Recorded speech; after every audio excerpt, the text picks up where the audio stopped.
Assalamualaikum warahmatullahi wabarakatuh. Salam dan bahagia. Perkenalkan, nama saya Alif Sufiana, NIM 2018-017-013. Pada tanggal 13 Januari 2022 akan dilaksanakan sidang skripsi yang berjudul Pengaruh Likuiditas, Leverage, Pertumbuhan Laba, dan Konservatisme Akuntansi terhadap Kualitas Laba. Studi kasus pada perusahaan pertambangan yang terdaftar di BRI tahun 2017 sampai 2020. Sebelum dilakukan presentasi, saya ingin mengucapkan terima kasih kepada Ibu Teguh Irawati selaku dosen pembimbing 1 dan Ibu Dewi Kusumawardani selaku dosen pembimbing 2. Dan terima kasih sebelumnya saya ucapkan kepada Bapak atau Ibu penguji sidang kali ini. Bab 1 latar belakang. Yang pertama, fokus penelitian ini yaitu kualitas laba yang merupakan indikasi sebagai kemampuan informasi laba memberikan respon kepada pasar. Dan yang selanjutnya ada fenomena yaitu adanya penyelewengan dan manipulasi laporan keuangan grup Agri di PT Bumi Resor sebesar 620,49 juta dolar. Kasus kedua ada di PT Katalina Utama yang menghimpun dana masyarakat sebesar 33,6 miliar rupiah. Penelitian ini merupakan modifikasi dari penelitian yang dilakukan oleh Khotimah 2016 dengan menggunakan sampel perusahaan manufaktur yang terdaftar di Bursa Efek Indonesia tahun 2013 sampai 2015. Namun, peneliti dalam penelitian ini menambahkan satu variabel independen yaitu likuiditas serta mengambil sampel perusahaan pertambangan tahun 2017 sampai 2020. Yang selanjutnya ada identifikasi masalah. Rumusan masalah yang pertama, apakah likuiditas berpengaruh terhadap kualitas laba? Yang kedua, apakah leverage berpengaruh terhadap kualitas laba? Yang ketiga, apakah pertumbuhan laba berpengaruh terhadap kualitas laba? Dan yang keempat, apakah konservatisme akuntansi berpengaruh terhadap kualitas laba? Tujuan penelitian. Yang pertama, untuk membuktikan pengaruh likuiditas terhadap kualitas laba. Yang kedua, untuk membuktikan pengaruh leverage terhadap kualitas laba. Yang ketiga, untuk membuktikan pengaruh pertumbuhan laba terhadap kualitas laba. Dan yang keempat, untuk membuktikan pengaruh konservatisme akuntansi terhadap kualitas laba. Manfaat penelitian. Bagi peneliti selanjutnya, penulis memberikan bukti empiris mengenai pengaruh likuiditas, leverage, pertumbuhan laba, dan konservatisme akuntansi terhadap kualitas laba pada perusahaan pertambangan yang terdaftar di Bursa Efek Indonesia. Yang kedua, bagi perusahaan, diharapkan penelitian ini memberikan masukan kepada perusahaan tentang seberapa besar tingkat kualitas labanya yang dipengaruhi oleh likuiditas, leverage, pertumbuhan laba, dan konservatisme akuntansi. Dan yang ketiga, bagi institusi perguruan tinggi untuk dijadikan sebagai referensi yang dapat memberikan informasi teoritis dan empiris pada pihak-pihak yang akan melakukan penelitian lebih lanjut mengenai permasalahan ini. Bab 2. Tinjauan masalah. Teori yang digunakan yaitu teori sinyal. Yang pertama, kualitas laba yaitu kemampuan informasi laba memberikan respon kepada pasar. Yang kedua, ada likuiditas, kemampuan suatu perusahaan untuk memenuhi utang jangka pendeknya dengan aset lancar yang dimiliki. Yang ketiga, leverage yaitu alat untuk mengukur seberapa besar perusahaan bergantung kepada kreditur dalam pembiayaan aset perusahaan.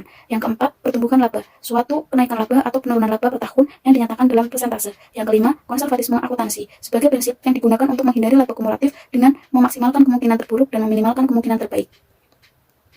Yang selanjutnya ada kerangka pikir. Yang pertama, likuiditas sebagai X1 berpengaruh positif terhadap kualitas laba. Yang kedua, leverage sebagai X2 berpengaruh negatif terhadap kualitas laba. Yang ketiga, pertumbuhan laba sebagai X3 berpengaruh positif terhadap kualitas laba. Dan yang keempat, konservatisme akuntansi atau X4 berpengaruh positif terhadap kualitas laba.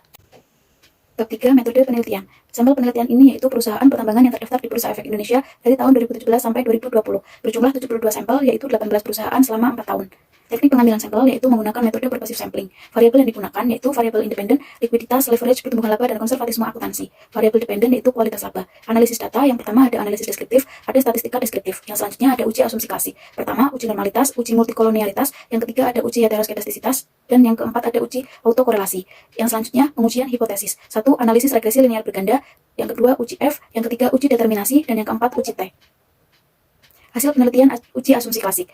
Uji multikolonialitas, yaitu tidak terjadi multikolonialitas karena VIF semua variabel di bawah 10 dan nilai toleransi juga mendekati 1. Uji heteroskedastisitas, tidak terjadi gejala heteroskedastisitas karena nilai signifikan di atas 0,05. Dan uji autokorelasi, tidak terjadi gejala autokorelasi dikarenakan nilai Delphin Watson sebesar 1,509 lebih kecil dari DU yang senilai 1,5361 dan lebih besar dari 4 min DU sebesar 1,0154. Yang selanjutnya ada hasil penelitian. Yang pertama, asumsi statistik deskriptif. Likuiditas memiliki nilai rata-rata sebesar 1,9987 atau 199,87%. Nilai maksimumnya sebesar 10,07, nilai minimumnya sebesar 0,21, dan standar deviasinya sebesar 1,80047. Leverage memiliki nilai rata-rata sebesar 1,0406 atau 146%. Nilai maksimumnya sebesar 11,79, nilai minimumnya sebesar 0,10, dan standar deviasinya sebesar 1,49457. Pertumbuhan laba memiliki nilai rata-rata sebesar 0,2814 atau 28,14%. Nilai maksimumnya sebesar 14,47, nilai minimumnya sebesar min 0,72, dan standar deviasinya sebesar 2,29183. Konservatisme akuntansi memiliki nilai rata-rata sebesar min 0,1056 atau sebesar min 10,56%. Nilai maksimumnya sebesar 0,12, nilai minimumnya sebesar min 0,46, dan standar deviasinya sebesar 0,11269. Kualitas laba memiliki nilai rata-rata sebesar 1,0446 atau sebesar 104,46%, nilai maksimumnya sebesar 3,77, nilai minimumnya sebesar min 1,32, dan standar deviasinya sebesar 0,89486. Yang selanjutnya ada uji normalitas. Diperoleh asumsi sebesar 0,080 lebih besar dari 0,05, sehingga dapat disimpulkan bahwa data yang digunakan pada penelitian ini berdistribusi normal.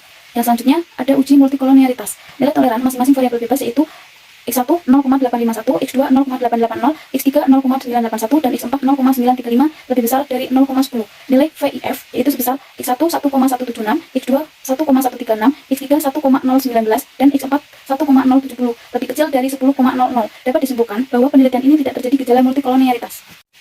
Yang selanjutnya ada uji heteroskedastisitas, pengaruh variabel bebas, likuiditas, leverage, pertumbuhan laba, dan konservatisme akuntansi terhadap variabel terikat atau absolut residual lebih dari 0,05, sehingga dapat disimpulkan pada penelitian ini tidak terjadi gejala heteroskedastisitas. Uji autokorelasi. Uji autokorelasi nilai Durbin Watson sebesar 1,509 lebih kecil dari nilai DU yaitu sebesar 1,5361 dan lebih besar dari 4 min DU sebesar 1,0154. Maka dapat disimpulkan pada penelitian ini tidak terjadi gejala autokorelasi. Yang selanjutnya uji T. Yang pertama, likuiditas tidak berpengaruh signifikan terhadap kualitas laba karena nilai signifikan 0,150 lebih besar dari 0,05. Yang kedua, leverage tidak berpengaruh signifikan terhadap kualitas laba karena nilai signifikan 0,721 lebih besar dari 0,05.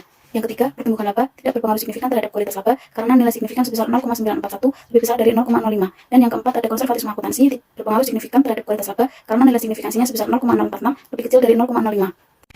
Yang selanjutnya ada uji F, variabel bebas, likuiditas, leverage, pertumbuhan laba, dan konservatisme akuntansi memiliki nilai signifikansi sebesar 0,397 lebih besar dari 0,05 dan nilai F sebesar 1,032 lebih besar dari 2,70, sehingga dapat disimpulkan bahwa model penelitian ini sudah tepat.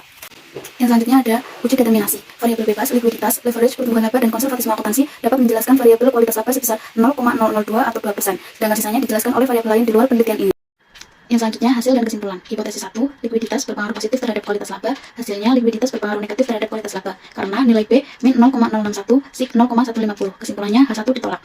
Hipotesis 2, leverage berpengaruh negatif terhadap kualitas laba. Hasilnya, leverage berpengaruh negatif terhadap kualitas laba karena nilai P min 0,018 dan SIG 0,721. Kesimpulannya, H2 diterima. H3, pertumbuhan laba berpengaruh positif terhadap kualitas laba. Hasilnya, pertumbuhan laba berpengaruh negatif terhadap kualitas laba karena nilai P sebesar min 0,002 dan SIG sebesar 0,941. Kesimpulannya, H3 ditolak. Hipotesis 4, konservatisme akuntansi berpengaruh positif terhadap kualitas laba. Hasilnya, konservatisme akuntansi berpengaruh positif terhadap kualitas laba karena nilai P sama dengan 1,304 dan SIG 0,046. Kesimpulannya, H4 diterima. Sekian presentasi dari saya. Terima kasih, salam dan bahagia.